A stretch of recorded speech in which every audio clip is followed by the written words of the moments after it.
Hey guys, welcome to another episode of Tactical Breakdown from Threat Solutions Group. Today I want to talk a little bit about manipulations and being left-handed. For the longest time, I didn't attach any special devices or attachments to any of my weapon systems that would help me as a left-handed. As a matter of fact, back in the day when I originally started shooting, a lot of those devices that we see today didn't exist. So additionally, all the weapons that I ever used were weapons that were being issued to me. So there was no, I didn't see the value in adding something to a personal weapon system if I couldn't take that particular piece of, or that device, and attach it to a work weapon. So I forced myself to train using how the guns were originally set up. And we all know that, until just recently, most guns were always set up for right-handed shooters. All right. Now recently, in the last, I would say maybe 10, 15 years or so, the industry has just boomed with companies putting all kinds of great products out in the market that allow anybody to use just about any kind of attachment that they need to allow them to be able to run their gun better and more efficiently. Personally, even with all of that though out there, I'm very much an old school kind of guy in the sense that I'm not a gear guy either. I don't just attach things to my gun just because it's the new flavor of the month. I don't put it on my gun unless I feel that it will allow me to run that gun more effectively and more efficiently. Otherwise, I don't put it on my gun really. So my whole life I've been using the traditional methods of manipulating the gun, the way a left-handed person would. So how did I get around that? Okay, well, for starters, as a left-handed person, I always felt that I kind of had to train a little harder to be able to kind of keep up with, so to speak, with right-handed devices. In the long run, it paid off. I think to this day, we can, with practice and with consistency, I don't think it's a problem. I don't see it as a handicap whatsoever, especially now that we have devices that will help us kind of fill that gap, so to speak. Okay. So the other day, somebody asked me, how do you do a pistol, a mag change on a pistol that's set up for a righty, okay, with a typical mag release for a right thumb? Well, easy. All right, the way I've been doing it for the longest time, okay, and just so you see, I'm running a 1911. It's got ambi safeties on it, empty magazine, okay, and I'm running some training rounds on my spare magazines, okay. There's two ways that you can do, well, three ways ultimately that you can do mag changes if you're left-handed, okay.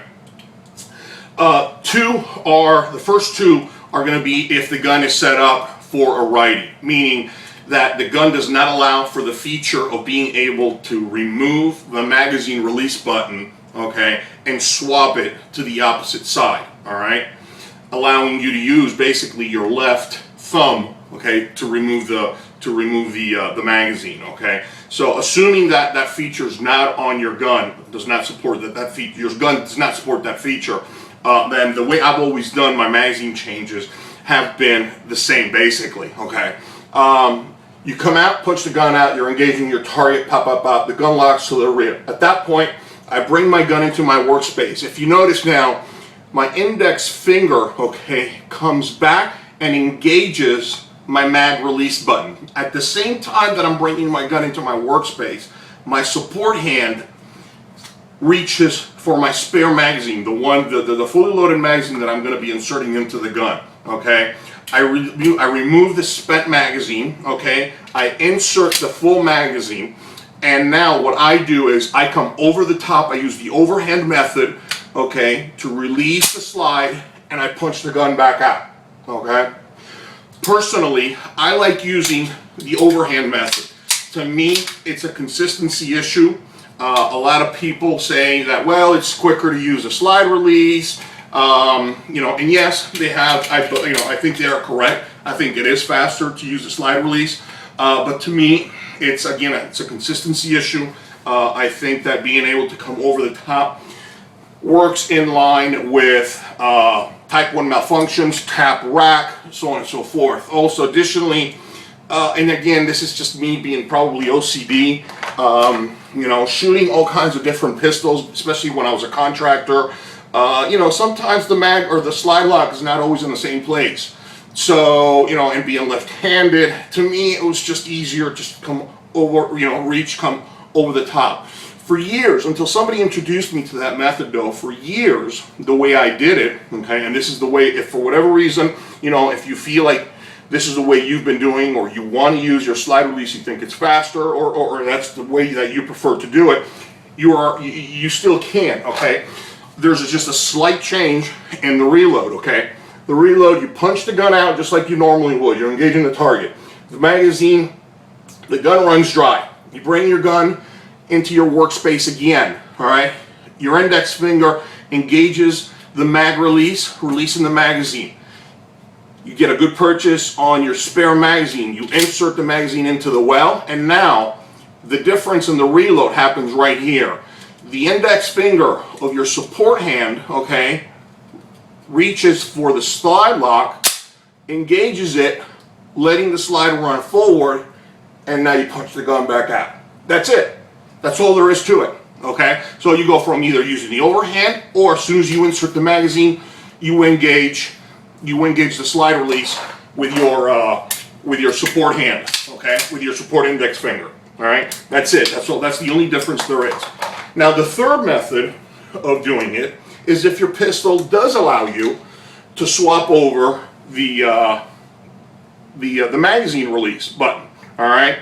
Now, just beware that sometimes the magazine, depending on the model of the pistol, depending on how it fits in your gun, I've seen a lot of people where sometimes when they do the magazine change, okay, they bring the gun into their workspace, and the thumb won't reach the magazine release, okay? So what they have to do is they end up having to kind of twist the pistol in their hand just slightly to be able to reach that, okay? Be aware of that. Be aware that you might have to do that, all right, to be able to reach the mag, to be able to get enough pressure, enough angle on that magazine release button, all right, to be able to eject it.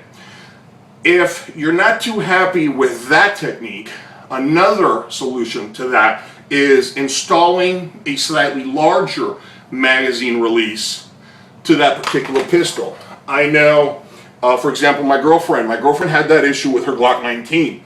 I ended up installing the the magazine release for a 45, and that additional material was just enough to allow her to, for her thumb to be able to reach that magazine release and be able to actuate it without having to kind of twist the pistol in her hand, okay?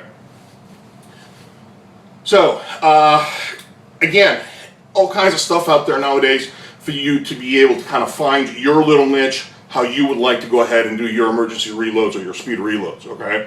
As far as the M4 goes, the M4 now has, you know, it's got more intricacies to it. There's, you know, there's more devices to it that you have to kind of get used to. You know, you not only have you got your magazine release, you have your charging handle, you have your forward assist, you got your bolt lock or bolt release, and you got your safety. So that system, that platform has, you know, has some other, like I said, intricacies, I guess, for lack of a better word, all right, to be aware of as a lefty, and that takes a little bit more training if you decide to leave the system kind of the way it was designed as kind of as a righty.